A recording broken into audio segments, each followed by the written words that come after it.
Hello नमस्कार दोस्तों। ना संघर्ष ना तकलीफ तो क्या खाक मजा है जीने में। बड़े बड़े एग्जाम क्रैक हो जाते हैं तब जब आग लगी हो सीने में मेरे भाई। ठीक है, भगवान का दिया कभी अल्प नहीं होता और जो बीच में टूट जाए वो कभी संकल्प नहीं होता। ठीक है, और जीत को हार से दूर ही रखना मेरे दोस्त, जीत को हार से दूर ही रखना मेरे दोस्त, क्योंकि जीत का कोई विकल्प नहीं होता मेरे भाई। आपका स्वागत करता हूं मैं 40 दिनों की यहाँ पर जो क्लासेस होने वाली है अपनी उसके लिए। ठीक है, और यहाँ पर डे 4 पर आ चुके हैं मेरे भाई आपके लिए, है ना। डे 4 आ चुके हैं। लेटेस्ट एप्टेक पैटर्न पर आधारित क्वेश्चन से करवाए जा रहा है आपको, और बिल्कुल इन्हीं 40 क्लासेस में से ही आपका पेपर बनने वाला है। ठीक है, साइंस का अगर पूछेगा तो इन्हीं क्लासेस में पूछेगा, क्योंकि एमपी पुलिस स्पेशल के लिए अपन पढ़ा रहे हैं। ठीक है, तो क्वेश्चन देखिए भाई, पहला आपके सामने विज्ञान का क्वेश्चन है। पानी के नीचे ध्वनि को मापने के लिए निम्न में से किस उपकरण का उपयोग किया जाता है। क्वेश्चन नंबर पहला है कि पानी के नीचे ध्वनि को मापने के लिए, भाई पानी के नीचे ध्वनि को मापने के लिए निम्न में से कौन सा उपकरण, किस उपकरण का उपयोग किया जाता है। तो ये कौन है भाई, हाइड्रोफोन। क्या है ऑप्शन नंबर ए, किसका उपयोग किया जाता है, तो बोलेंगे हम हाइड्रोफोन का। अब हाइड्रो का मतलब होता है मेरे भाई, हाइड्रो का मतलब होता है पानी। क्या होता है, पानी। और फोन का मतलब होता है ध्वनि।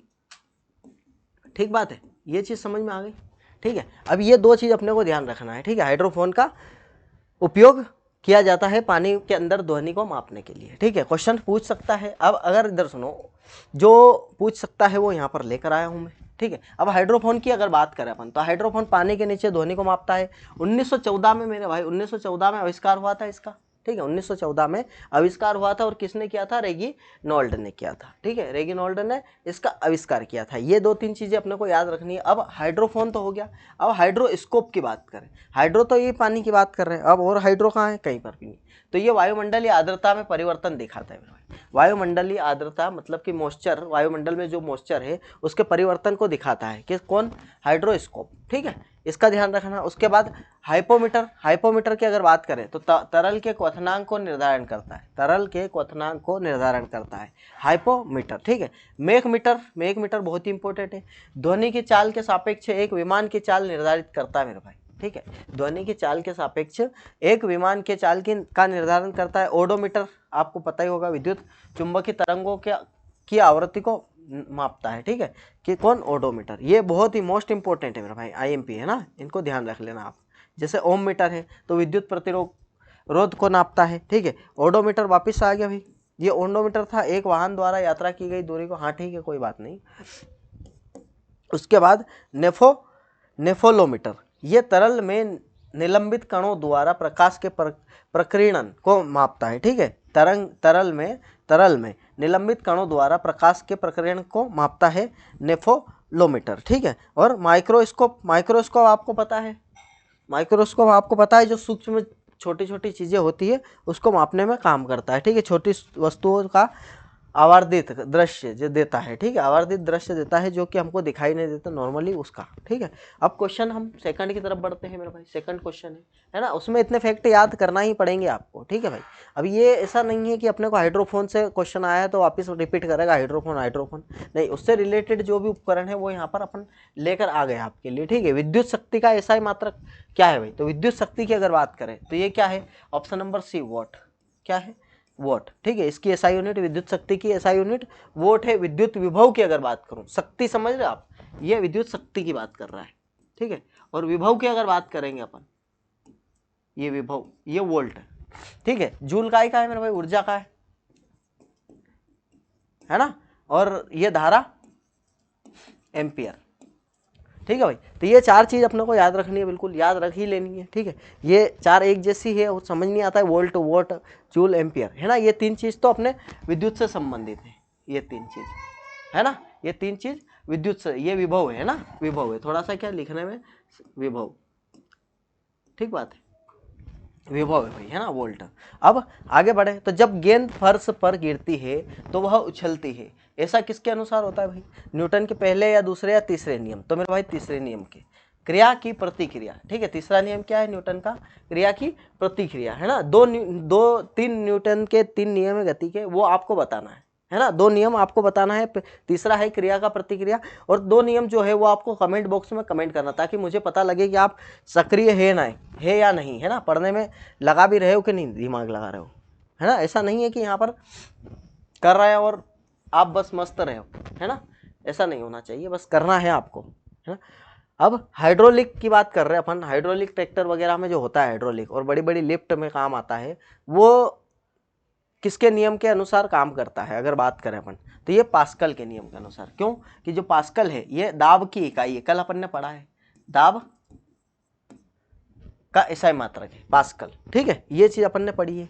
ठीक है, आगे बढ़े अगर अपन, तो गति के प्रभाव में आने पर किसी वस्तु में ऊर्जा विद्यमान होती है, तो ये स्थितिज क्या है, ऑप्शन नंबर ए करेक्ट है, स्थितिज, है ना, इसको ध्यान रखना। क्वेश्चन तो मोस्ट इंपॉर्टेंट क्वेश्चन लेकर आया हूँ आपके लिए, है ना। अब नाइट्रेट का नाइट्रोजन में परिवर्तन करने के लिए प्रक्रिया को कहा जाता है। भाई नाइट्रेट, कोई भी नाइट्रेट है उसका नाइट्रोजन में अगर परिवर्तन करेंगे तो उस प्रक्रिया को क्या कहेंगे, तो ये कहेंगे, क्या कहेंगे मैं,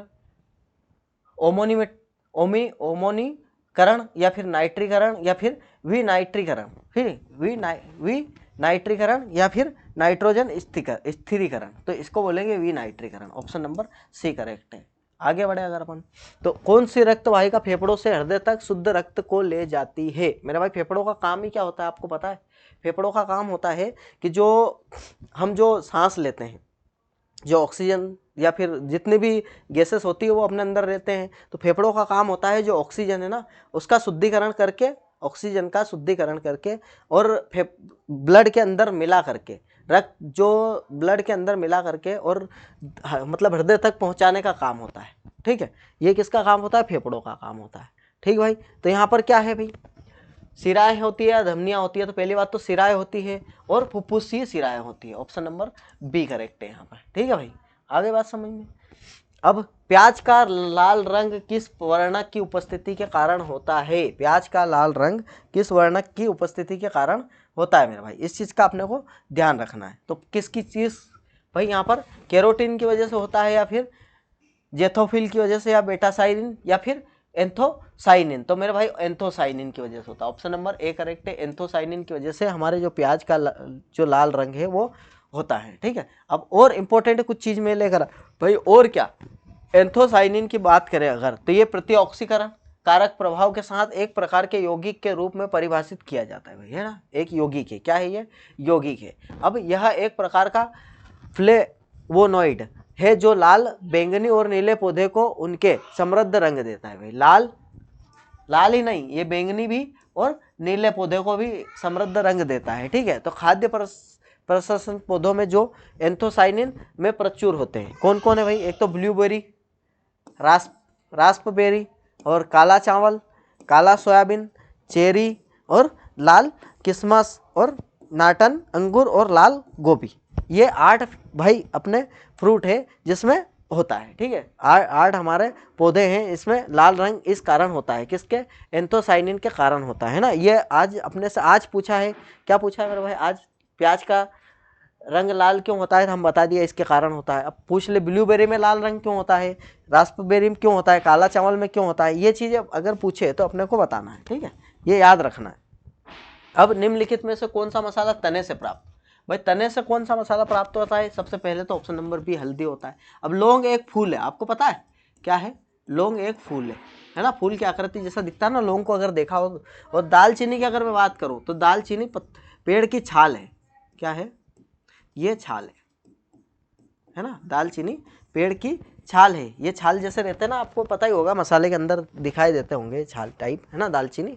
अब किण्वन प्रक्रिया मेरे भाई, ये बहुत मोस्ट इंपॉर्टेंट है आपके लिए, ये क्या है, मोस्ट इंपॉर्टेंट है। किण्वन प्रक्रिया क्या है, तो किण्वन प्रक्रिया मेरे भाई शर्करा का एल्कोहल में रूपांतरण, किण्वन प्रक्रिया होता है शर्करा का एल्कोहल में रूपांतरण। ठीक है, ये आपके लायक क्वेश्चन है मेरे भाई, शर्करा का एल्कोहल में रूपांतरण। अब इधर देखो, वाइन और बियर किण्वन द्वारा निर्मित होती है, इसका आप याद रखना, वाइन और बियर किण्वन द्वारा निर्मित होती है। ठीक है, किण्वन के बिना एटीपी का उत्पादन नहीं होता मेरे भाई, किण्वन के बिना एटीपी का उत्पादन नहीं होता। ये 2 फैक्ट अपने को एक्स्ट्रा याद करने हैं। और शर्करा का एल्कोहल में रूपांतरण किण्वन कहलाता है, किण्वन प्रक्रिया कहलाती है।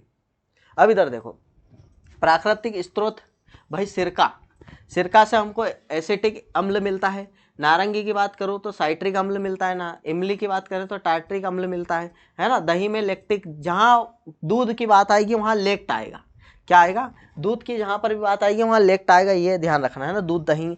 नींबू की बात करें तो साइट्रिक अम्ल। चींटी के डंक में मेरे भाई मेथेनाइक अम्ल, मेथेनिक अम्ल, है ना। और मेथेनिक अम्ल और कहाँ, बिच्छू के डंक में भी पाया जाता है। इस चीज़ को भी अपने को एकदम दिमाग में बिठा लेना है, ठीक है। अब विटामिन B12 का रासायनिक नाम बताना मेरे भाई, विटामिन B12 का रासायनिक नाम बताना है। थायमिन, राइबोफ्ले या फिर नियासिन या कोबाल्मिन। भाई कोबाल्मिन क्योंकि विटामिन B12 में कोबाल्ट धातु पाई जाती है। क्या पाई जाती है, विटामिन B12 में कोबाल्ट धातु पाई जाती है। अब B1 का क्या नाम है भाई, थायमिन, है ना। राइबोफ्लेविन का नाम, B2 का नाम है राइबोफ्लेविन, है ना। और B3 का नाम है नियासिन, ठीक है। B3 का नाम है नियासिन। अब विटामिन सी का क्या नाम है मेरा, बहुत इंपॉर्टेंट विटामिन है विटामिन सी, एस्कॉर्बिक अम्ल। विटामिन डी की बात करें तो कैल्सीफेरोल। विटामिन ई की बात करें तो टोकोफेरोल, ठीक है, टोकोफेरोल। और विटामिन के की अगर बात करूं मैं तो फाइलोक्विनोन विटामिन के, है ना। और रक्त के थक्के का जमने का कारण ही विटामिन के होता है, इस चीज का भी ध्यान रखना, ठीक है भाई। ये क्वेश्चन है। अब दही किस जीवाणु के कारण होता है मेरे भाई, अभी मैंने बताया दही, दूध, दही, जहां भी आए लेक्ट। अब लेक्ट कहाँ दिख रही है, lactobacillus, option number D correct है, ठीक है। उसके बाद अगर बात करें तो पेंसिल लीड को क्या कहा जाता है मेरे भाई, ये ग्रेफाइट कहा जाता है, ऑप्शन नंबर बी करेक्ट है, ठीक है। पेंसिल की जो नीड होती है, लीड, उसको क्या कहा जाता है, ग्रेफाइट। अब निम्नलिखित में से कौन सा अम्ल कार बैटरी में उपयोग किया जाता है मेरे भाई, तो कार बैटरी में कौन सा अम्ल मेरे भाई, सल्फ्यूरिक एसिड किया जाता है। क्या है, सल्फ्यूरिक एसिड को कार की बैटरी के में पानी, जो कार की बैटरी का पानी है वो उसको बोलते हैं अपन। अब यहाँ देखो मेरे भाई, कैल्शियम कार्बोनेट की अगर बात करें तो कैल्शियम का Ca, कार्बोनेट की बात करें तो CO3, ठीक है। कार्बोनेट की बात करें तो CO3, ये इसका फार्मूला होता है कैल्शियम कार्बोनेट का, इसको अपने को याद रखना है। और ये एक किसका रूप है, तो ये चूने का रूप है, चूने पत्थर का रूप है, ठीक है। ऑप्शन नंबर सी करेक्ट है। अब ये क्लास अपने को यहाँ पर समाप्त होती है, ठीक है मेरे भाई, यहाँ पर क्लास समाप्त होती है। और आप, उम्मीद है कि आप बिल्कुल बेस्ट तरीके से पढ़ रहे होंगे और ऐसे ही पढ़ते रहे फैक्ट के साथ, तो अपना काम यहाँ पर बहुत ही जल्द होने वाला है, ठीक है मेरे भाई। और मैं बहुत ही जल्द आपको टॉपिक वाइज भी क्लासेस प्रोवाइड करवाने की कोशिश कर रहा हूँ। टॉपिक वाइज बिल्कुल जल्द से जल्द लाई जाए, ठीक है। तो बिल्कुल लाएंगे, एक एक टॉपिक अपन 15 क्वेश्चन तो लेंगे ही लेंगे, जैसे ये 15 क्वेश्चन लिए। अब इसके अंदर एक चीज़ और ऐड कर देंगे, DNA RNA ऐड कर देंगे, फिर ब्लड ऐड कर देंगे। ऐसे मतलब अपन टॉपिक वाइज भी पढ़ते रहेंगे तो बहुत जल्दी कवर कर पाएंगे, ठीक है मेरा भाई। और रिवीजन भी करना है वापस। ऐसा नहीं है कि यहाँ पर क्या है, मैं कुछ का कुछ पढ़ा दूँ और आप पढ़ लो और पता चले कि परीक्षा में आए नहीं। अपने को यहाँ पर क्या है कि मार्क्स गेन करने हैं, अपना टारगेट ये है, क्या है, मार्क्स अपने को गेन करने हैं और सिलेक्शन लेना है मेरे भाई, ठीक है। अब सिलेक्शन होगा तो ही तो मज़ा आएगा, पढ़ने का मतलब है सिलेक्शन अगर होगा तो ही पढ़ने का मतलब है, नहीं तो क्या मतलब है ना। तो इस चीज़ का ध्यान में रखते हुए बिल्कुल अपन टॉपिक भी ऐड करने वाले हैं। कल DNA RNA इसके साथ अपन लेकर आएंगे 15 क्वेश्चंस के साथ, ठीक है भाई। तो मिलते हैं अपन कल की क्लास में, धन्यवाद।